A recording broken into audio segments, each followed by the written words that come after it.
5.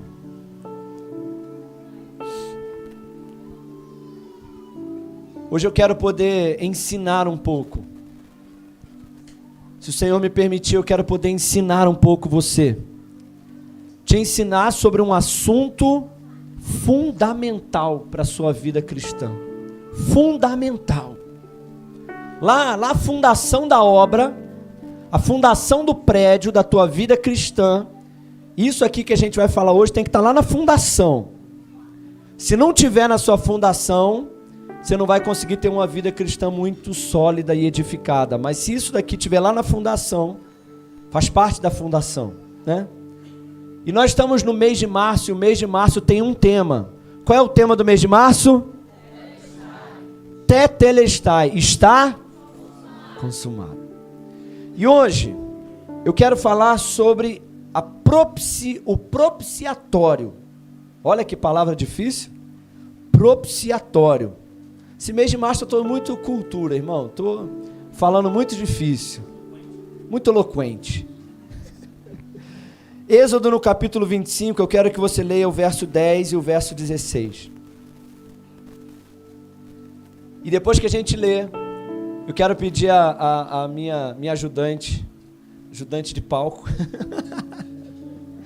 Ela vai me ajudar, que eu quero mostrar para você de forma visual. Êxodo capítulo 25, verso 10. Aleluia. Obrigado, Espírito Santo, pela tua palavra. Continua falando conosco em nome de Jesus. Também farão uma arca de madeira de cetim, e o seu comprimento será de 2,5 côvados, e a sua largura de 1,5 côvado. De 1,5 côvado será a sua altura. Vamos lá, de novo. Farão uma arca de madeira de cetim, seu comprimento será 2,5 côvados, sua largura de 1,5 côvado, e sua altura de 1,5 côvado. No verso 16 diz assim: depois, colocarás dentro, fala comigo, dentro, olha bem, colocarás dentro da arca o testemunho que eu darei a você. Amém? Eu quero falar nessa noite, aí eu quero pedir ajuda à minha amiga. Eu quero falar nessa noite sobre um objeto. Na verdade, não é apenas um objeto, é o objeto. O objeto mais importante da história de Israel era esse objeto aqui, de 2,5 côvados por 1,5 côvado por 1,5 côvado. Isso. Em primeiro lugar, eu quero pedir perdão à nossa equipe de cenografia e decoração, porque se eu tivesse pedido eles antes, de jeito nenhum que eles tinham deixado eu representar a Arca da Aliança assim, com uma arca preta assim, né, de plástico, a Priscila teria preparado, ou não é, Bruno? Teria preparado uma arca dourada, de madeira, uma coisa assim, muito próximo do real. Ela teria pesquisado na internet e tal, né? Mas me perdoa, Priscila, tá? A culpa não é sua, é minha. Mas um objeto que não era nem parecido com esse, mas era uma caixa retangular. Deus mandou que Moisés fizesse uma caixa de madeira de cetim, de 2,5 côvados por 1,5 côvado por 1,5 côvado. E essa caixa deveria ser revestida toda de ouro puro. E o que era essa caixa? Era a arca da aliança de Deus. E essa arca, meus irmãos, ela representava a própria presença de Deus na terra. Era Deus habitando dentro daquela arca, era Deus habitando representado naquela arca. Aquela arca era o objeto mais importante do mundo para o povo de Israel, porque representava a presença de Deus no meio do povo. E a Bíblia diz que Deus falou para eles fazerem essa arca, revestirem de ouro, e depois eles deveriam colocar o testemunho que Deus daria a eles. Que testemunho era esse? Deus mandou que Moisés colocasse 3 objetos dentro dessa arca. Fala comigo, 3 objetos. Fala assim, 3 testemunhos. Os 3 testemunhos que tinham ali dentro era, em primeiro lugar, um pote com o pão que caiu do céu. Um pote com maná. Isso lembrava o povo da provisão de Deus. Deus provedor. O segundo objeto que tinha dentro dessa arca era uma vara de amêndoa. E essa vara de amêndoa lembrava ao povo de quando o povo se rebelou contra Moisés e Arão, e Deus fez com que a vara de Arão, mesmo quebrada, mesmo cortada, ela florescesse da noite para o dia. E essa vara de amêndoa dentro da caixa representava a autoridade de Deus dada aos homens. E o terceiro objeto que tinha dentro dessa caixa eram dois. Era o testemunho, que eram duas pedras. Duas pedras que foram escritas pelo próprio dedo de Deus. E nessas pedras estavam os 10 mandamentos. Quantos mandamentos? 10 mandamentos é muito? 10 é muito, irmão? 10 é um número grande? Se fosse 100, 200, 300, né? Mas só 10. Deus poderia ter escrito 600, 1.200 mandamentos. Mas Deus escreveu apenas 10 mandamentos simples, perfeitos e bons para a nação de Israel. E Deus mandou que fosse colocado esses 3 testemunhos ali dentro. Mas sabe o que acontece, irmãos? Presta atenção. Em primeiro lugar, a provisão de Deus através do pote de maná. Quando Deus olhava, e quando o povo olhava para ali, era para o povo se lembrar da provisão de Deus. Mas sabe o que aconteceu com o povo?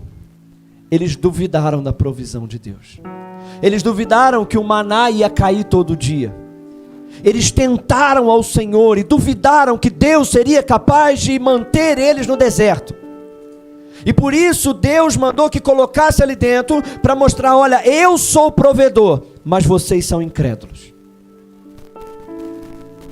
Deus colocou aquela vara de Arão para dizer, olha, eu tenho autoridade e eu dei autoridade a Arão, mas vocês se rebelaram contra a autoridade que eu concedi ao homem. Ao mesmo tempo que aquele pote lembrava a provisão, também lembrava a incredulidade. Ao mesmo tempo que aquela vara lembrava a autoridade, também lembrava a rebeldia. E Deus deu a lei para o povo. E por mais, irmãos, que a lei fosse tão pequena, tão simples, apenas 10 mandamentos. Mas sabe o que o povo fez? Quebrou cada um dos 10 mandamentos. Cada um. Várias e seguidas vezes. E eu quero convidar aqui algumas pessoas. 6 pessoas, um de cada vez. Porque eu quero que você olhe dentro dessa arca aqui. E eu quero que você pegue algo que está aqui dentro. Quem pode vir aqui? Vamos lá, tem que ser 6, então não demora. Pode ser R$100? Não. Pega aí um aí, Pedro. Pega ali um ali, ó. Esse daqui não, esse daqui, ó. Esses daqui, ó, que representa a lei de Deus. Deixa eu ver aqui, ó. Assim, tá? Do jeito que você pegar. OK? O Pedro olhou para dentro da Arca da Aliança. A lei de Deus estava ali dentro. A lei de Deus é boa e perfeita. E o Pedro, quando olhou para ali, ele viu que estava escrito o quê, Pedro?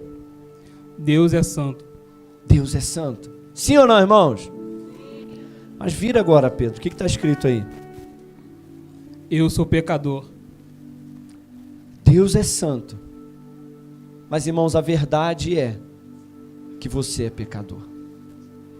A verdade é que a lei que estava lá dentro, ela não era má, ela não era ruim, ela era boa. Deus é santo, mas você não é, você é pecador. E a lei que estava ali dentro, ela servia para apontar o teu pecado. Pega um ali, Miguel. Dentro da Arca da Aliança, quando você olhava para a lei de Deus, deixa eu ver, o que estava escrito aí? A lei de Deus é boa.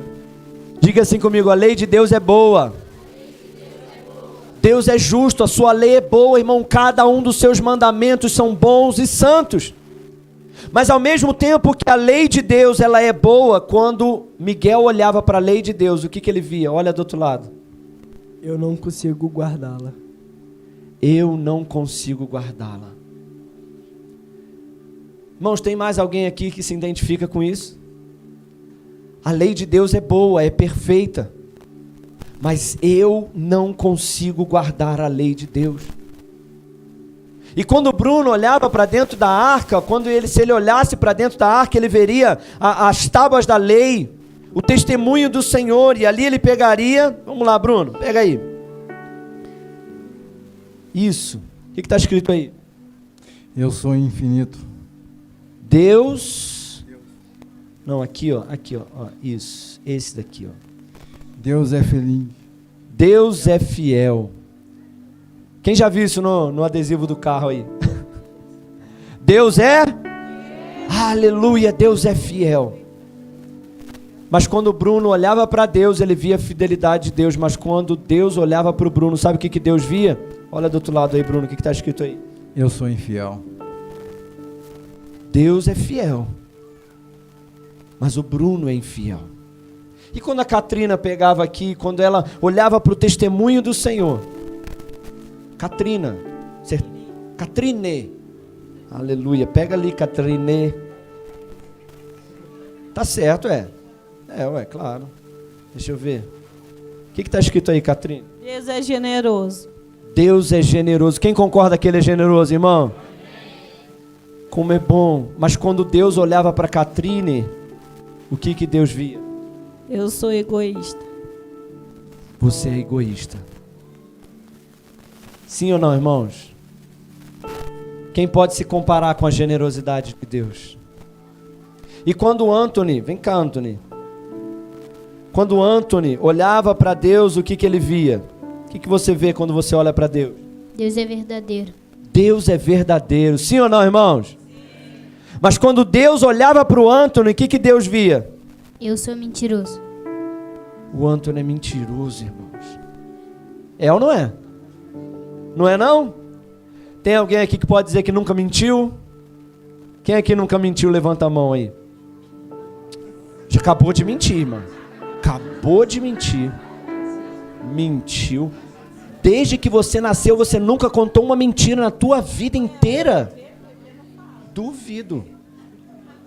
Desde que tu nasceu, tu nunca chegou para alguém e falou assim: ah, comida tá boa. Você falou assim: tá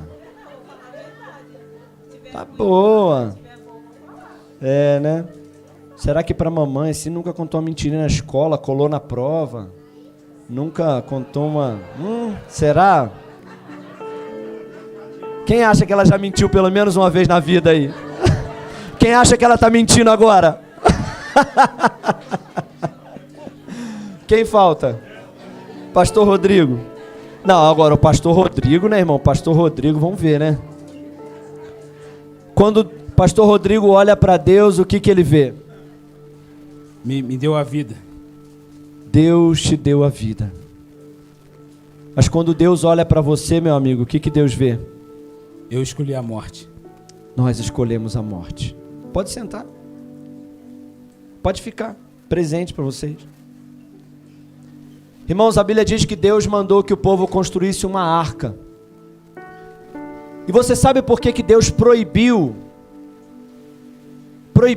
as pessoas de olharem dentro daquela arca? Presta atenção. Qualquer ser humano que fizesse o que eles fizeram aqui agora, olhasse dentro da arca, eles morreriam imediatamente. Por quê? Porque, irmãos, por mais que você ache que você não é tão ruim assim, por mais que você ache que você não é tão mentiroso assim, por mais que você ache que não é tão egoísta ou tão ruim assim, ou mais o quê? Ou tão infiel assim, a verdade, irmãos, é que se um dia, presta atenção, teve um dia, um homem chamado Isaías, ele já era profeta, tá? Ele já era profeta, já tinha escrito 6 livros da Bíblia. Um dia, ele viu o Senhor no alto e sublime trono. Sabe qual foi a primeira expressão dele? Eu vou morrer, porque eu sou um homem impuro e habito no meio de um povo de impuros lábios. Porque, irmãos, quando nós olhamos para a santidade de Deus, nós compreendemos que nós somos absolutamente incapazes de amar a Deus, de seguir a Deus, de obedecer a Deus. Nós não somos capazes de obedecer 10 mandamentos simples. Não matarás. Ah não, pastor, nunca matei ninguém. Já matou sim, porque a Bíblia diz que aquele que odeia o seu irmão, ele é um assassino. Ah não, pastor, a Bíblia diz que nós não devemos chamar o nome de Deus em vão. Vamos lá, quem nunca fez isso? Não mentirás, não roubarás. Quanta borrachinha você já roubou no amiguinho na escola? Quanta caneta Bic que você já pegou emprestado e não devolveu? Não, deixa isso quieto. Quanta paleta que você já não roubou na sua vida? Ah, agora Deus falou comigo aqui, hein? Quanta mentira, quanto roubo, quanto egoísmo, quanto engano, quantos pecados nós já cometemos contra Deus. Agora escuta o que eu vou te falar. Deus não podia se relacionar com o homem. Você precisa entender isso, irmãos. Deus não pode se relacionar com você. Deus não pode te ouvir.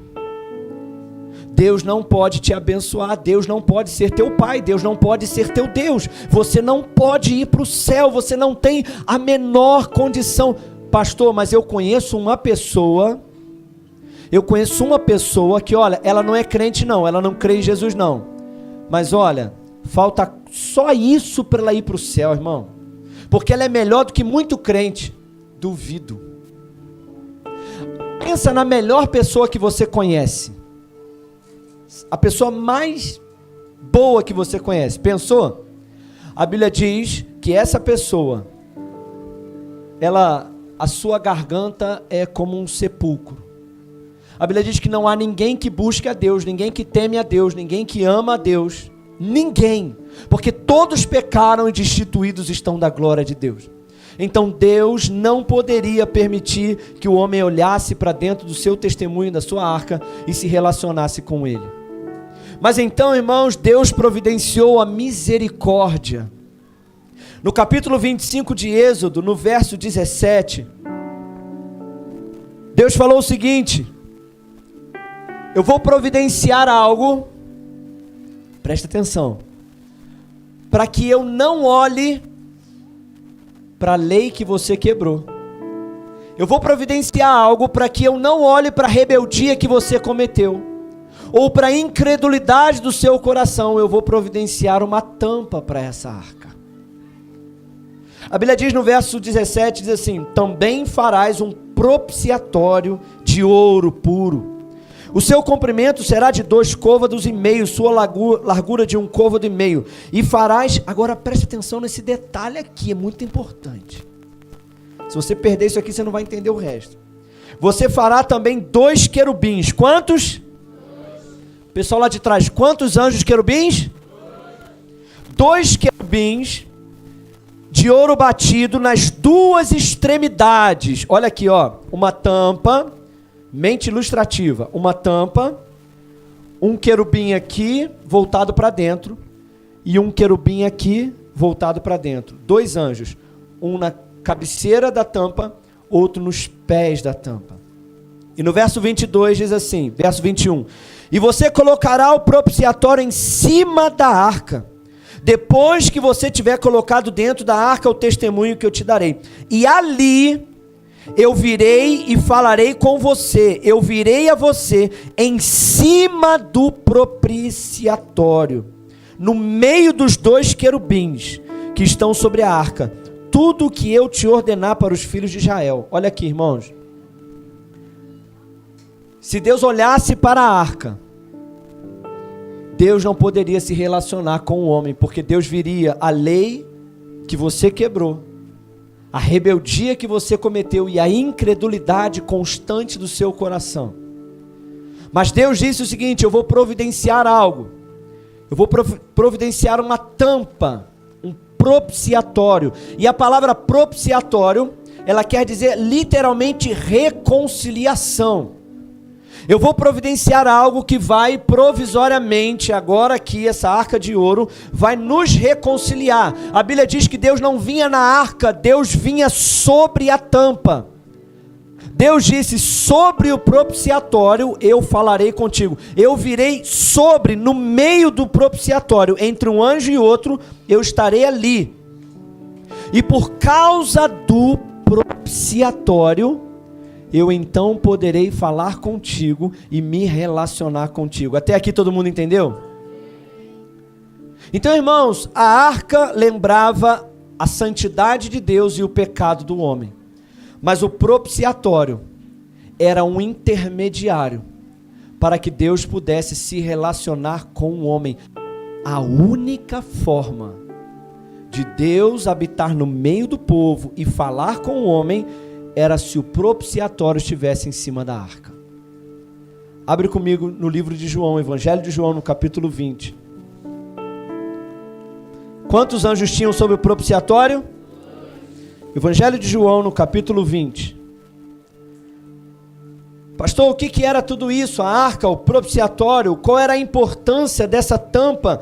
Tão importante que Deus vinha sobre essa tampa, que tinham 2 anjos ali sobre ela. Evangelho de João, no capítulo 20, no verso 11, diz assim: E Maria estava chorando do lado de fora junto ao sepulcro. E ela, pois, estava chorando, e então abaixou-se para o sepulcro, e viu quantos anjos? 2. Ela viu 2 anjos de branco assentados onde estava o corpo de Jesus, um à cabeceira e outro aos pés. E a Bíblia diz, e disseram então eles, mulher, por que você chora? E ela disse, porque levaram meu Senhor e não sei onde o puseram. E tendo dito isso, voltou-se para trás e viu Jesus em pé, mas não sabia que era ele. Irmãos, olha aqui para mim. Existia agora um lugar onde Jesus estava no meio, e ali estava um anjo de uma extremidade olhando para o meio, e o outro anjo estava numa outra extremidade olhando para o meio. E eles estavam ali dizendo, a partir de agora, um novo tempo se inicia. O véu foi rasgado. E a arca que estava no meio do povo agora se chama Jesus, o Emanuel, aquele que habita. Ele é o propiciatório de Deus. Aleluia! Abre comigo no livro de 1 João, no capítulo 2. E eu quero encerrar aqui. 1 João capítulo 2 diz assim: meus filhinhos. Irmão, deixa eu te dizer uma coisa. Tem muitas pessoas aqui hoje que elas estão muito cansadas. Ah, meu Deus. Sabe por que você está cansado? Porque você tem tentado ser um bom crente. Você tem tentado guardar os mandamentos de Deus. Você tem tentado amar o Senhor com as suas forças. Você tem tentado seguir ao Senhor. Você tem tentado orar e tem tentado ler a Bíblia e tem tentado fugir do pecado, mas você está se sentindo tão cansado e tão fraco. Porque muitas das vezes você sente que você não consegue ser o que você deveria ser. Mas eu quero te dizer nessa noite, filhinho, filhinha, essas coisas eu vos escrevi para que vocês não pequem. Sim, é possível. Mas ele diz, mas se vocês pecarem, mas se vocês errarem o alvo, se vocês se rebelarem, se vocês duvidarem da provisão, porque quantos aqui estão se autoflagelando, se autocondenando, porque você quer com todas as suas forças crer no maná que vai cair amanhã, mas alguma coisa dentro de você ainda insiste em duvidar da provisão. Você está tentando crer na autoridade, você está tentando guardar os mandamentos e não mentir, e não se rebelar, e não ter pensamentos ruins, e você está tentando crer, mas você sente que algo está te condenando e te acusando. Mas a Bíblia diz: filhinhos, se vocês pecarem, eu quero que vocês saibam, nós temos um advogado para com o Pai, Jesus Cristo, o justo. Ele é justo. E no verso 2 diz assim: Ele é a propiciação pelos nossos pecados, e não somente pelos nossos, mas também por de todo o mundo. Ele é a tampa sobre a arca da aliança. Ele é o intermediador entre Deus e os homens. Ele é a propiciação dos homens. E agora, cadê as 6 pessoas que vieram? Volta aqui. Tem alguma coisa na propiciação, na tampa da propiciação. Essa tampa aqui é o próprio Jesus. Essa tampa aqui é o próprio Jesus. E antes vocês viam a Deus, mas viam os seus pecados, e vocês tentavam se relacionar com Deus, se esforçando para tentar agradar a Deus. E quantas pessoas estão aqui tentando agradar a Deus, mas você sente que você não consegue agradar a Deus de jeito nenhum? Mas eu quero te dizer uma coisa: Jesus é a propiciação. E agora eu quero que vocês peguem cada um aqui. Pega um aí, vai lá. Pega um aí. Aleluia, obrigado, Jesus. O que está escrito aí, pastor Rodrigo? Em Cristo sou santo. Em Cristo sou santo. Pastor, mas e a lei? A lei está debaixo do propiciatório. Deus não está olhando a lei, Deus está olhando o Filho dele cobrindo a arca. O que está escrito aí, Miguel? Em Cristo não há mais condenação. A lei me condena, mas em Cristo já não há mais condenação, porque Ele é a propiciação. Anthony, o que está escrito aí? Cristo me perdoa. Cristo me perdoa. A lei me condena, Cristo me... Eu tenho um advogado, Jesus Cristo, o justo. O que está escrito aí, Bruno? Cristo me reconcilia.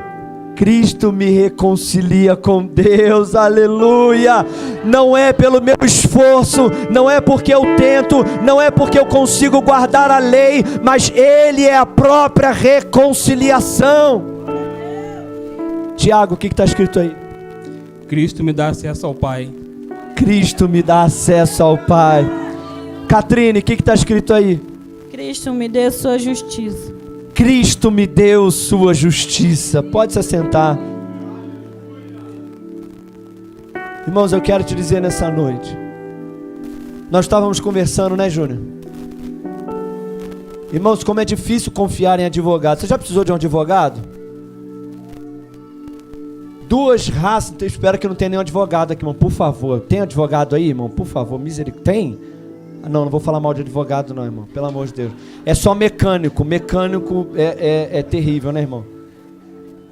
Mas olha, mas a gente não falou mal de advogado não. Nós falamos de um advogado temente a Deus, não é verdade?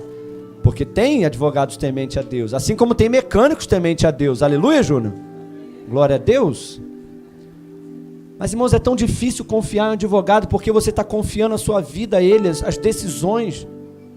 Mas a Bíblia diz que nós temos diante do Pai um advogado, Jesus Cristo, o justo. Ele te defende. Se pecar, Jesus Cristo é o teu advogado. Se pecar, Ele é a tua propiciação. Se pecar, Ele é a tua reconciliação. Se cair, o sangue está sobre, está no meio ali. E olha o que diz lá em Êxodo. Olha aqui, Deus falou: eu virei sobre, eu estarei com você e eu falarei com você através do Filho.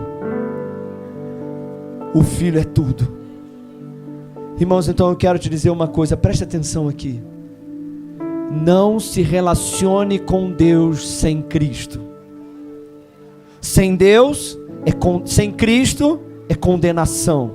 Sem Cristo é morte. Mas em Cristo Ele é o intermediador. Como que você ora? Ore através de Cristo. Como que você adore? Adore através de Cristo. Ele é o centro de tudo. Viva através dele, que a tua fé, o teu relacionamento, a tua oração, o teu amor, a tua vida seja Cristo, Deus, Cristo, Deus. Eu em Cristo, Cristo em Deus. Eu sou um com Cristo, Cristo é um com Deus. Pai, eu te adoro porque Cristo é a minha propiciação. Pai, eu não sou justo, mas eu tenho um advogado chamado Jesus Cristo, o justo. E a minha fé, a minha confiança está completamente, absolutamente nele. Nos dias que eu me sinto melhor, eu confio em Jesus. Mas nos dias em que eu me sinto mais pecador, eu ainda confio no Cordeiro de Deus que consumou a obra na cruz. Tetelestai, está consumado. Deus me aceita, Ele me ama, porque Cristo se entregou por mim. Se coloca de pé no seu lugar, vamos participar da ceia.